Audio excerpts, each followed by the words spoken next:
ओम शम शनिश्चराय नमः। स्वागत है आप सभी का हमारे चैनल पर। आज के इस वीडियो में आप सुनेंगे शनिवार के व्रत की कथा। सावन का महीना अत्यंत ही पवित्र महीना है और ये महीना भगवान शिव शंकर को समर्पित होता है। सावन के महीने में आने वाला शनिवार अत्यंत ही शुभ और मंगलकारी होता है, क्योंकि सावन का महीना भगवान शिव को समर्पित है और भगवान शिव शनिदेव के गुरु माने जाते हैं। तो ऐसा कहा जाता है कि जो भी भक्तगण भगवान शिव शंकर की पूजा करते हैं, व्रत रखते हैं, जलाभिषेक करते हैं, उन्हें शनिदेव की कुदृष्टि से कभी भी सामना नहीं करना पड़ता। जो भी भगवान शिव के भक्त हैं, शनिदेव भी उन पर अपनी कृपा बरसाते हैं। तो इसीलिए इस सावन महीने में शनिवार के दिन शनिदेव की पूजा अवश्य करनी चाहिए। शनिदेव की प्रिय वस्तुएं जैसे काले तिल, उड़द, सरसों का तेल, काले वस्त्र इत्यादि अवश्य दान करना चाहिए। इससे शनिदेव प्रसन्न होते हैं और शनिदेव को ग्रहों का राजा भी माना गया है। शनिवार के दिन पीपल पर जल अर्पित करने से, दीपक लगाने से माता लक्ष्मी की कृपा भी प्राप्त होती है। शनिवार के दिन पीपल का स्पर्श करना शुभ माना जाता है। इससे माता लक्ष्मी कृपा बरसाती हैं और जीवन में धन धान्य की कभी कमी नहीं होती। इसीलिए शनिवार का दिन अत्यंत ही शुभ है और सावन महीने में आने वाला शनिवार का दिन तो और भी ज़्यादा शुभ है, क्योंकि ये भगवान शंकर और शनिदेव के सम्मिलित पूजा का दिन है।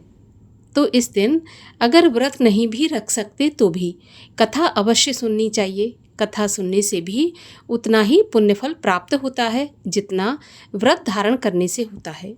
जितना कथा पढ़ने से प्राप्त होता है, उतना कथा सुनने से भी पुण्य प्राप्त होता है। आज के इस वीडियो में हम आपको शनिवार के व्रत की कथा तो सुनाएंगे ही, साथ ही ये भी बताएंगे कि किस प्रकार से भगवान शंकर शनिदेव के गुरु बने थे। तो आइए प्रारंभ करते हैं आज की कथाएं। बस आपको कथाएं पसंद आए तो लाइक अवश्य कर लीजिए और चैनल को सब्सक्राइब नहीं किया है, पहली बार अगर हमारे चैनल पर आए हैं तो चैनल को सब्सक्राइब भी अवश्य कर लीजिए। तो चलिए शुरू करते हैं आज की कथा। एक बार सूर्यदेव ने अपने सभी पुत्रों को उनकी योग्यता के अनुसार उन्हें अलग अलग लोक बांट दिए, लेकिन शनिदेव अपनी शक्ति के अहंकार में चूर इस बात से खुश नहीं थे। इसलिए उन्होंने अपनी ताकत का इस्तेमाल करते हुए बाकी लोगों पर भी अधिकार जमा लिया। शनिदेव की इस हरकत से सूर्यदेव बहुत दुखी हुए और वो मदद मांगने के लिए भगवान शिव के पास पहुँचे। भगवान शिव ने सूर्यदेव की आराधना पर अपने गणों को शनिदेव से युद्ध करने के लिए भेजा, लेकिन शनिदेव ने सभी को परास्त कर दिया। इसके बाद भगवान शंकर स्वयं शनिदेव से युद्ध करने आए। शनिदेव ने भगवान शंकर पर मारक दृष्टि डाली। तब भगवान शंकर ने अपना तीसरा नेत्र खोलकर शनिदेव के अहंकार को तोड़ दिया। शनिदेव को सबक सिखाने के लिए भगवान शिव ने उन्हें 19 वर्षों तक पीपल के पेड़ से उल्टा लटका दिया और इन्हीं 19 वर्षों के दौरान शनिदेव भगवान शंकर की उपासना करते रहे। और यही वजह है कि शनि की महादशा 19 वर्षों की होती है। पुत्र की ऐसी दशा सूर्यदेव से देखी नहीं गई और उन्होंने भगवान शिव से अपने पुत्र की गलती की क्षमा मांगी और भगवान शिव से शनिदेव के लिए जीवन दान भी मांगा।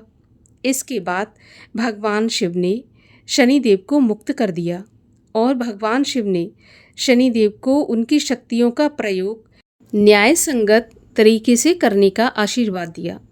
उसके बाद से शनिदेव उनके मार्गदर्शन के अधीन रहे। भगवान शिव ने शनिदेव को अपना शिष्य बनाकर उन्हें दंडाधिकारी भी नियुक्त कर दिया।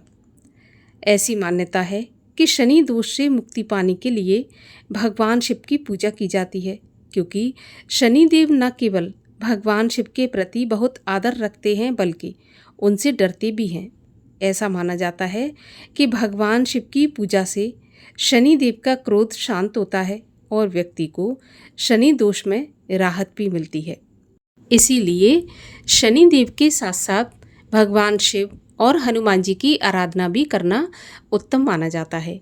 ऐसा कहा जाता है कि शनिदेव की क्रोध को शांत करने के लिए भगवान शिव और हनुमान जी की पूजा भी अवश्य करनी चाहिए। और अब सुनिए शनिवार के दिन सुनी जाने वाली शनिदेव की कथा। एक समय की बात है, सूर्य, चंद्रमा, मंगल, बुध, बृहस्पति, शुक्र, शनि, राहु और केतु, इन ग्रहों में आपस में झगड़ा हो गया कि हम सब में से बड़ा कौन है।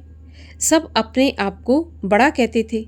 जब आपस में कोई निश्चय नहीं हो सका तो सबके सब आपस में लड़ते झगड़ते इंद्र के पास पहुँचे और कहने लगे कि आप तो सभी देवताओं के राजा हो, इसीलिए आप हमारा न्याय करके हमें ये बताओ कि हम 9 ग्रहों में से बड़ा कौन है। अब तो राजा इंद्र इनका प्रश्न सुनकर घबरा गए और कहने लगे कि मुझ में इतनी सामर्थ्य नहीं जो किसी को छोटा या बड़ा बताऊं। मैं अपने मुख से कुछ नहीं कह सकता। हाँ, एक उपाय बता सकता हूँ। इस समय पृथ्वी पर राजा विक्रमादित्य दूसरों के दुखों का निवारण करने वाले हैं, इसीलिए तुम सब मिलकर उन्हीं के पास जाओ, वही तुम्हारी समस्या का समाधान करेंगे। ऐसा वचन सुनकर सभी ग्रह देवता चलकर भूलोक में राजा विक्रमादित्य की सभा में उपस्थित हुए और अपना प्रश्न राजा के सामने रखा। राजा उनकी बात सुनकर बड़ी चिंता में पड़ गए कि अब मैं अपने मुख से किसको बड़ा और किसको छोटा बताऊं। जिसको भी छोटा बताऊंगा वही क्रोध करेगा, परंतु उनका झगड़ा तो निपटाना ही था। तो इसके लिए राजा विक्रमादित्य ने एक उपाय सोचा। उन्होंने सोना, चांदी, कांसा, पीतल, शीशा, रांगा, जस्ता, अभ्रक और लोहा, इन 9 धातुओं के 9 आसन बनवाए। सभी आसनों को क्रम से, जैसे कि सोना सबसे पहले और लोहा सबसे आखिरी में बिछाया गया और सभी ग्रहों से ये कहा गया कि आप सब अपने अपने आसनों पर बैठ जाइए। जिसका आसन सबसे आगे होगा वह सबसे बड़ा और जिसका आसन सबसे पीछे होगा वह सबसे छोटा होगा। अब क्योंकि लोहा सबसे पीछे था और वह शनिदेव का आसन था, तो इसीलिए शनिदेव समझ गए कि राजा विक्रमादित्य ने मुझे सबसे छोटा बना दिया। इस पर शनिदेव को बड़ा क्रोध आया और कहने लगे, राजा तू मेरे पराक्रम को नहीं जानता। सूर्य 1 राशि पर 1 महीना, चंद्रमा 2.25 दिन, मंगल 1.5 महीना, बृहस्पति 13 महीने, बुध और शुक्र 1-1 महीने, लेकिन मैं 1 राशि पर 2.5 साल अथवा 7.5 साल तक रहता हूँ। बड़े बड़े देवताओं को भी मैंने भीषण दुख दिया है। राजन सुनो, जब राम जी को 7.5 आई तो उन्हें वनवास हो गया, और जब रावण पर आई तो राम और लक्ष्मण ने सेना लेकर लंका पर चढ़ाई कर दी और रावण के कुल का नाश कर दिया। अब राजा तुम सावधान रहना। ये सुनकर विक्रमादित्य कहने लगा कि ठीक है, जो कुछ भाग्य में होगा देखा जाएगा। उसके बाद अन्य ग्रह तो प्रसन्नता के साथ वहाँ से चले गए, लेकिन शनिदेव बड़े ही क्रोध के साथ वहाँ से निकले। जब कुछ काल व्यतीत हुआ और राजा पर 7.5 की दशा आई तो शनिदेव घोड़ों के सौदागर बनकर अनेक सुंदर घोड़े के सहित राजा की राजधानी में आए। जब राजा ने सौदागर के आने की खबर सुनी तो अपने अश्वपाल से कहा कि तुम जाओ और अच्छे अच्छे घोड़े देखकर खरीद के लेकर आओ। अब अश्वपाल आज्ञा पाकर घोड़ों को देखने के लिए गया और ऐसी अच्छी नस्ल के घोड़े देखकर उनका मूल्य सुनकर चकित हो गया और तुरंत ही ये सूचना उसने अपने राजा को करवा दी।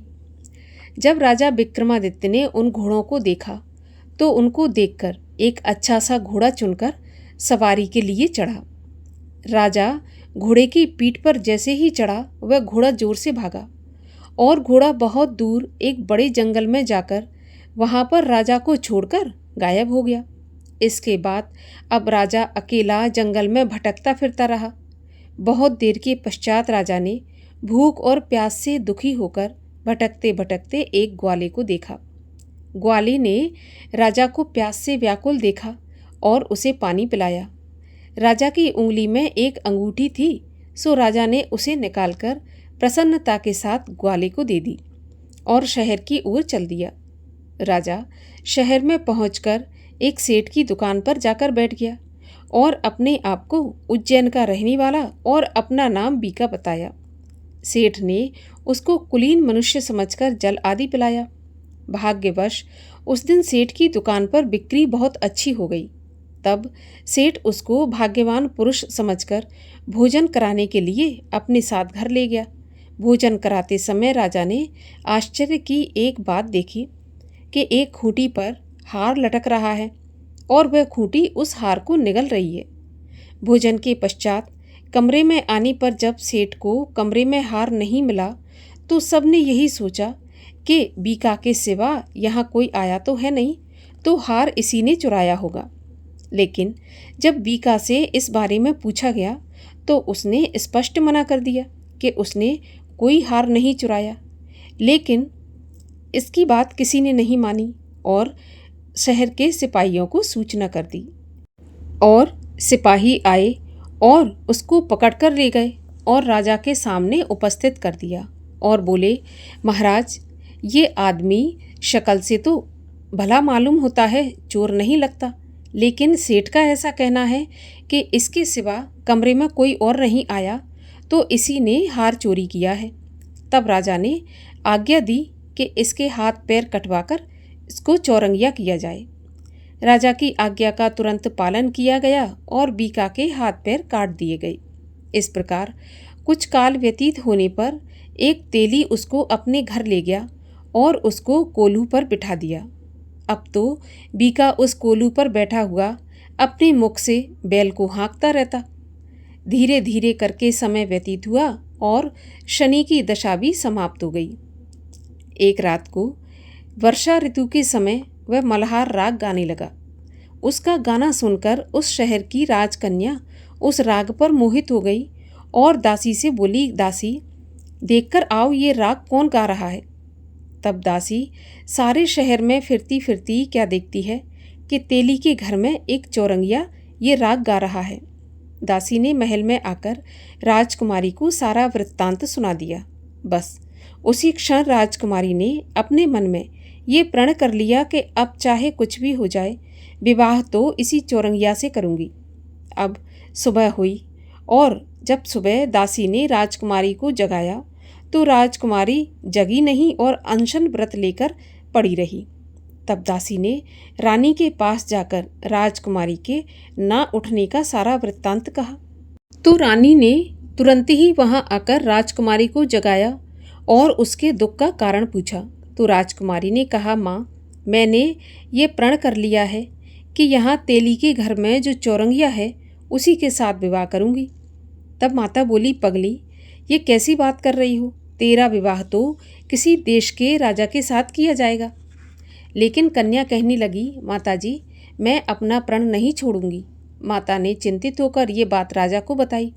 जब महाराज ने भी आकर समझाया कि मैं अभी देश देशांतर में अपने दूत भेजकर सुयोग, रूपवान और बड़े से बड़े गुणी राजकुमार के साथ तुम्हारा विवाह करूंगा, ऐसी बात तुमको नहीं सोचनी चाहिए। लेकिन कन्या नहीं मानी और बोली, पिताजी, अपने प्राण त्याग दूंगी लेकिन प्रण नहीं त्यागूंगी और किसी दूसरे से विवाह नहीं करूंगी। इतना सुनकर राजा ने क्रोध से कहा कि ठीक है, यदि तेरे भाग्य में यही लिखा है तो जैसी तेरी मर्जी। राजा ने उस तेली को बुलाया और कहा कि तेरे घर में जो चौरंगिया है उसके साथ मैं अपनी कन्या का विवाह करना चाहता हूँ। तो तेली हैरान रह गया और कहने लगा, महाराज, ये कैसे हो सकता है? कहाँ आप हमारे राजा और कहाँ मैं? परंतु राजा ने कहा कि भाग्य के लिखे को कोई टाल नहीं सकता, अपने घर जाकर विवाह की तैयारी करो। राजा ने उसी समय तोरण और बंधनवार लगवाकर अपनी राजकुमारी का विवाह चौरंगिया बना विक्रमादित्य के साथ कर दिया। रात्रि को जब विक्रमादित्य और राजकुमारी महल में सोए तो आधी रात के समय शनिदेव ने विक्रमादित्य को स्वप्न दिया और कहा कि राजा, मुझे छोटा बताकर तुमने कितना दुख उठाया।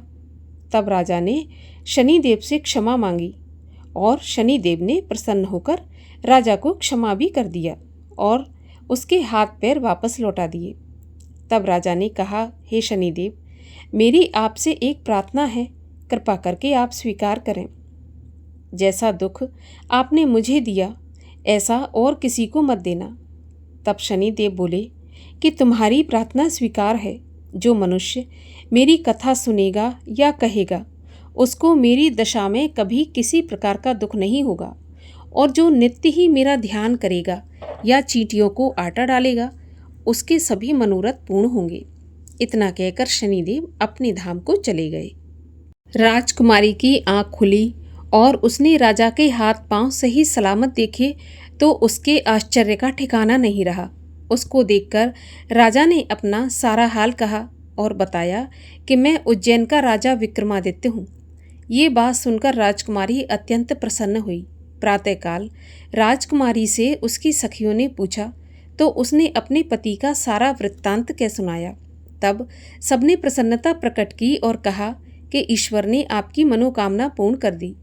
जब उस सेठ ने ये बात सुनी कि वह तो राजा विक्रमादित्य हैं, तो वह दौड़कर राजा विक्रमादित्य के पास आया और राजा विक्रमादित्य के पैरों में गिरकर क्षमा मांगने लगा कि आप पर मैंने चोरी का झूठा आरोप लगाया, अतः आप मुझको जो चाहें दंड दें, मुझे सब स्वीकार है। राजा कहने लगे कि मुझ पर शनिदेव का कोप था, इसी कारण ये सब दुख मुझको प्राप्त हुआ। इसमें तुम्हारा कोई दोष नहीं है, तुम अपने घर जाकर अपना कार्य करो। सेठ बोला कि मुझे तभी शांति होगी जब आप मेरे घर चलकर प्रीतिपूर्वक भोजन करेंगे। राजा ने कहा कि ठीक है, जैसी आपकी इच्छा। सेठ ने अपने घर जाकर अनेक प्रकार के सुंदर भोजन बनवाए और राजा विक्रमादित्य को प्रीति भोज दिया। जिस समय विक्रमादित्य भोजन कर रहे थे तब एक अत्यंत आश्चर्य की घटना सबको घटित दिखाई दी। जो खूंटी पहले हार निगल रही थी अब वह हार उगल रही है। जब भोजन समाप्त हो गया तो सेठ ने हाथ जोड़कर बहुत सी मोहरें राजा को भेंट की और कहा कि मेरे श्री कंवर नाम की एक कन्या है, आप उसका पाणी ग्रहण करिए। इसके बाद सेठ ने अपनी कन्या का विवाह राजा विक्रमादित्य के साथ कर दिया और बहुत सा दान दहेज आदि दिया। इस प्रकार कुछ दिनों तक वहाँ निवास करने के पश्चात विक्रमादित्य ने शहर के राजा से कहा कि अब मेरी उज्जैन जाने की इच्छा है। फिर कुछ दिन के बाद विदा लेकर राजकुमारी मनभावनी, सेठ की कन्या श्रीकवरी और दोनों जगह के दहेज में प्राप्त अनेक दास दासी, रथ और पालकियों सहित राजा विक्रमादित्य उज्जैन की तरफ चल पड़े। जब वे शहर के निकट पहुँचे और नगरवासियों को राजा के आने का समाचार प्राप्त हुआ तो समस्त उज्जैन की प्रजा अगवानी के लिए आई। तब बड़ी प्रसन्नता से राजा अपने महल में पधारे। सारे शहर में बड़ा भारी महोत्सव मनाया गया और रात्रि को दीपमाला की गई। दूसरे दिन राजा ने शहर में ये सूचना कराई कि शनि देवता सभी ग्रहों में सबसे ऊपर हैं। मैंने इनको छोटा बताया, इसी से मुझको दुख प्राप्त हुआ। इस कारण सारे शहर में सदा शनिदेव की पूजा और कथा होने लगी। राजा और प्रजा अनेक प्रकार के सुख भोगती रही। जो कोई शनिदेव की इस कथा को पढ़ता है या सुनता है, शनिदेव की कृपा से उसके सभी दुख दूर हो जाते हैं और कभी भी साढ़े साती में या ढैया में या शनि की महादशा दशा में कष्टों का सामना मनुष्य को नहीं करना पड़ता। बोलिए शनि महाराज की जय हो।